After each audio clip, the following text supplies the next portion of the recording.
If we don't have a level of oversight across agent-based activity, then we do run the risk that they're not picking up nuance in conversation, that they're misguiding consumers to particular outcomes.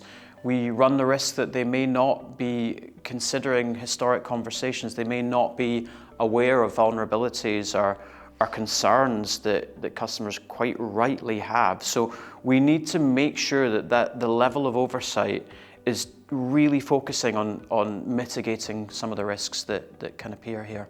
You think about the proliferation of agents in financial services, the kind of genie's out of the bottle. We all see the value that they can bring, we all understand the risk that they carry.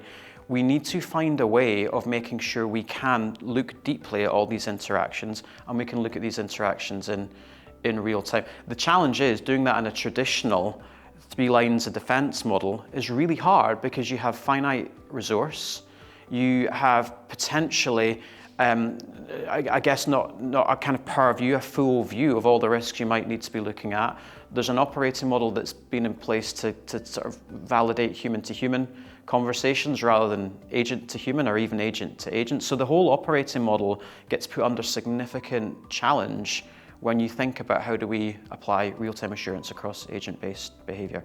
So we're kind of wrestling with we know that it needs to be done, but we're not quite sure, financial services are not quite sure how to do it. And that's why agent assure and agent oversight is really, really important to the products and services that Aveni have. Driving the 90% stat, so we all want to do this, is absolutely this kind of promised land of can we interact really meaningfully with our customers? Can we understand them in their entirety and have agent-based conversations that represent that? So there's this kind of real moment where the industry are saying, we know we can use agents, we can use agentic offerings and services to really understand the heartbeat and interact with our customers well. So we know this. The limiting factor is our ability to deploy that safely.